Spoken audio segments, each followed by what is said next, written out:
Ready to shred.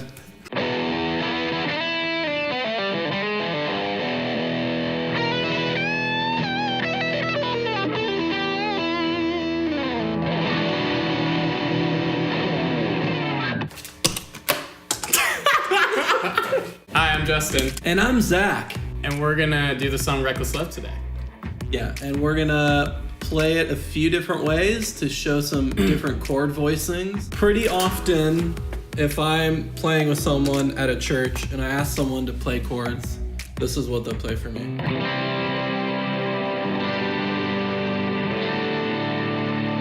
Or the only other option would be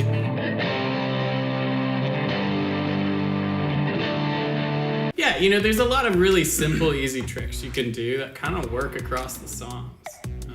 That give you like a nice, open, airy feel. I feel like that's mostly what we go for in worship music anyway. Yeah, and then just so that you have options in your arsenal. So if you're playing something, you're not tied to one chord voicing. Yeah. So we're gonna play it, and then we'll walk you through what we're doing. Glorious day. Dial eighth delay for the price he paid.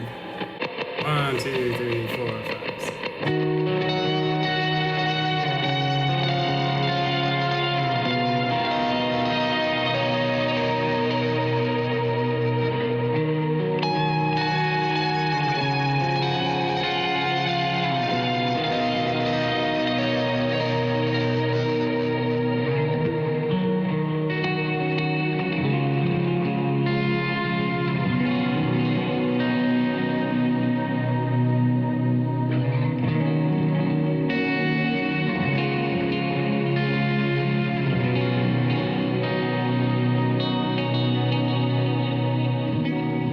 Sweet.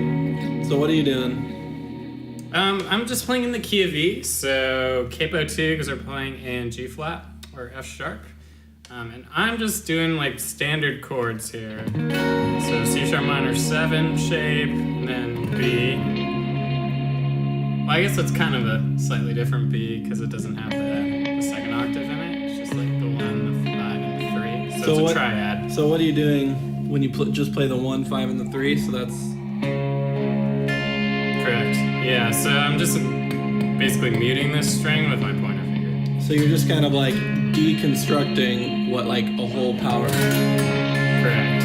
Yeah, so I do that a lot too, which is something I think, especially like in a fast song, if you're trying to do like punchier chords, I will do that all the time. Like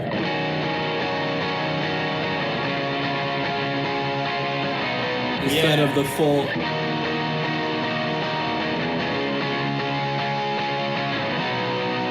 Totally. Yeah.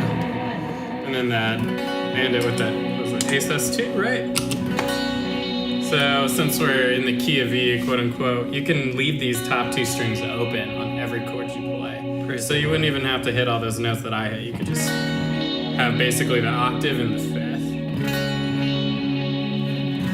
And that's super pretty. You can let it ring out. And then what I was playing is I was kind of deconstructing the chord as well, but doing it in a different way. So what he was doing was at the 1, 5, 3. Mm-hmm. So, and I was grabbing the 1, 3, and then the 3.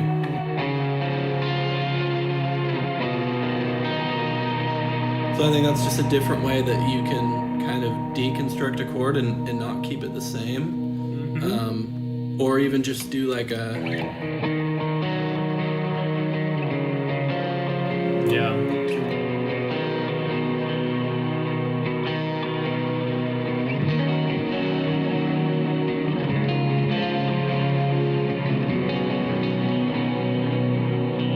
Yeah, so you can definitely take pieces of chords and just kind of vamp on them instead of always being tied to like a full big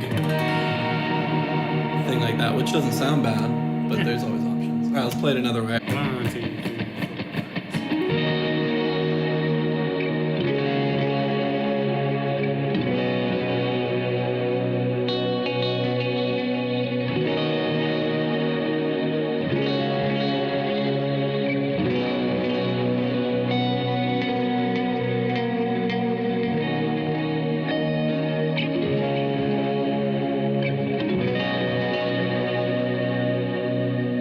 So that's pretty easy, but also sometimes I'll say triad to someone who's playing on my team and they'll have no idea what I'm talking about.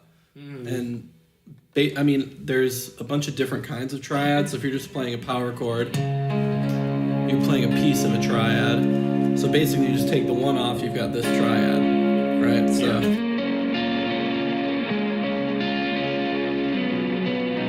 And so you just basically are just reconstructing them on different frets, right? And so I'll come up here, which is like the main G position. So probably learning all your chords in that position is pretty important. So it's just the 6 to the 5 to the 4, which is really just your little D positions, but you're just adding in this one note down here.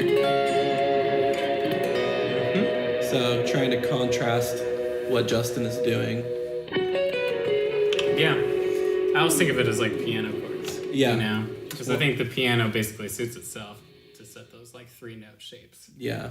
But I mean, part of the beauty of the guitar is that you do get a lot of overtones with all those different octaves.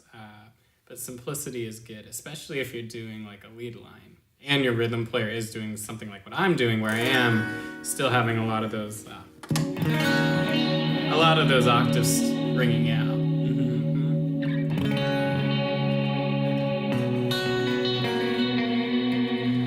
And then I have one other way, so let's do it one other time.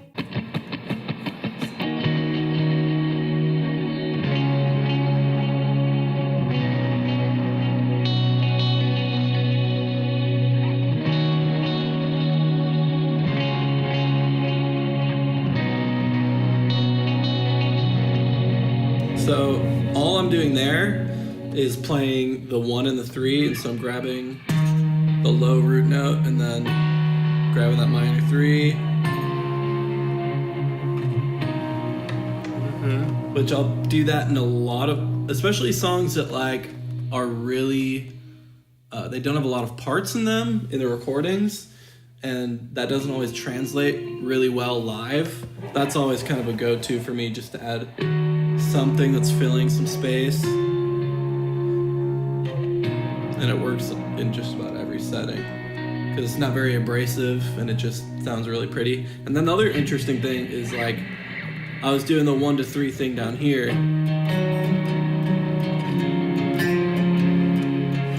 but just skipping an octave and doing this. Still 1 to 3, but it's a completely different feel. So that's 3 different ways you can approach the verse section and really the chorus and the bridge for the most part. The chords very rarely change.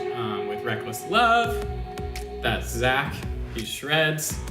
I'm Justin. Let us know if there's anything else you'd like us to teach or any questions you may have regarding worship guitar and Shredmageddon. Mr. Roger Shredmageddon. Vote for that name if you want it to be the name of our video. You can leave a comment below, hit the like, hit the subscribe, all that fun stuff. And now we're gonna take it away with one more time through on Reckless Love. One more time. All right, ready? I'm ready.